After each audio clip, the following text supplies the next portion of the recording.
কিন্তু তার ওয়াইফ গরু নিয়ে মাঠে চলে। ভাবি গরু নাকি, গরু নিয়ে আপনি এখানে মাঠে বাইরে করে তোমার বাইক করে বসে পাকিস্তান কেন ওই দাওয়াত দিতেছে, ভাই পাকিস্তান চলে গেছে দাওয়াত দিতে, নিজের ঘরে দাওয়াত আছে আছে তাহলে আপনি আগে নিজের ঘরে চালাবেন নাকি আর ঘরে ঘরে লাইট চালাবেন?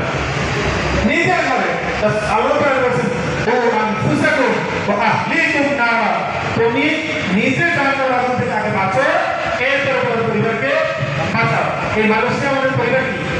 এখানে আমরা যারা আছি এরাই আমাদের পরিবার। নামাজে আসার সময় ডেকে নিয়ে আসতে হবে, ভাই আসসালাম আসসালাম, নামাজের জন্য ওঠেন, একই জন্য থাকি আস্তে করে উঠে করে চলে আসি ভাইয়ের কোন ডিস্টার্ব হবে এই জন্য।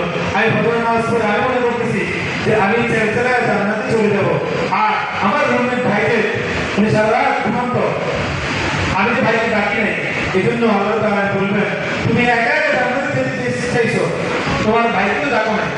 এখন সেই ভাই বলবে আল্লাহ আমি ঘুম থেকে উঠতে পারি না, আমার ডাকা জিজ্ঞেস করবে।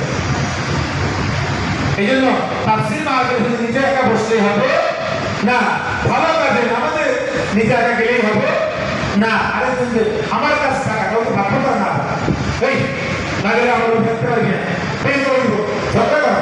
আমার কাজ হচ্ছে সুন্দর ভাই চল, ভাই চল, আল্লাহ বলেছেন ভাই চল। এরপরে যদি সে না শোনে সেটার জন্য দায়ী কে? সে আমার কাজ দাওয়াত দেওয়া, আমার কাজ তাকে বাধ্য করা, সে বাধ্য, সেও আমার বাধ্য। কি বলে ঠিক কি না?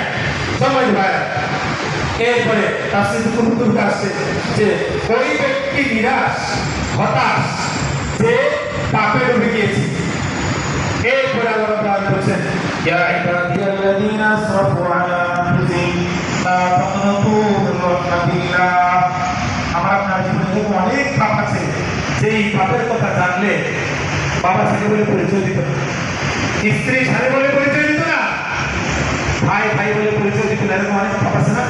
এই জমিন যদি জানতো তুমি ভাগ হয়ে যেত, তুই আমার উপরে হাত পারে ভিতরে ঢুকে যা, এরকম অনেক পাপ আছে না?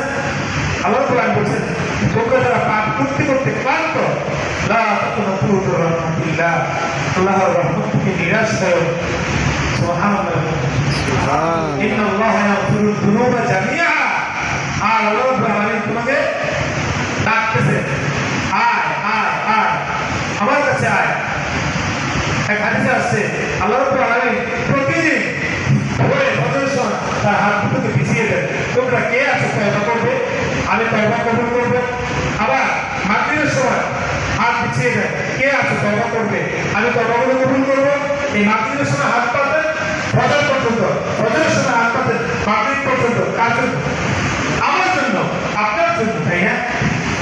বলে আল্লাহ তাআলা প্রথম আসমানে এসে ডাকতে থাকেন, আলা মুস্তাগফিরিন তাওবা, কে আছো তুমি তোমার গুনাহের কথা আমাকে বললে আমি তোমাকে গুনাহগুলো ক্ষমা করে দিব?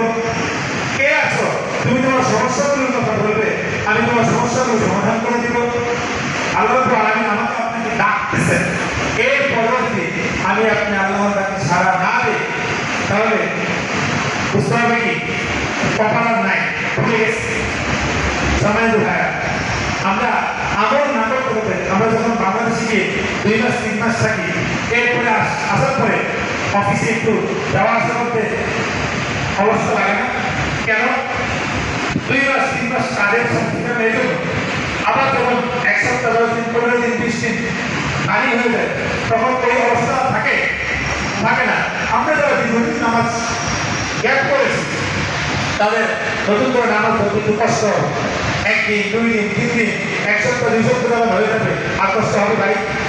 কি করতে হবে? একটু কষ্ট করে আল্লাহর কাছে আসতে হবে। আল্লাহ তাআলা বলেছেন সাইরু ইলা মাগফিরাতিন মির রাব্বিকুম, তুমি তোমার রবের ক্ষমার দিকে দৌড়াও, তুমি তোমার রবের ক্ষমার দিকে দৌড়াও।